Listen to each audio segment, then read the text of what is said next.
বিশ্বনবী বলেন আরাফার দিন একটা দোয়া আমি করি, আমার আগে সব নবীরা এই দোয়াটা করতেন। দোয়াটা হলো লা ইলাহা ইল্লাল্লাহ ওয়াহদাহু লা শারীকা লাহ লাহুল মুলকু ওয়া লাহুল হামদু ওয়া হুয়া আলা কুল্লি শাইইন কাদির। সুবহানাল্লাহ পড়েন। সুবহানাল্লাহ। মুখস্থ আছে না দোয়াটা?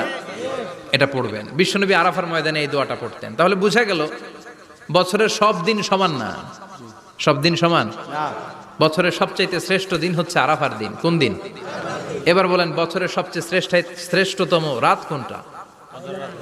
কদরের রাত। ইন্না আনজালনাহু ফি লাইলাতিল কদর। ইন্না আনজালনাহু ফি লাইলাতিল কদরি ওয়া মা আদরাকা মা লাইলাতুল কদর। লাইলাতুল কদরি খায়রুম মিন আলফি শাহর। হাজার মাসের চেয়ে সেরা। ওই রাতে ইবাদত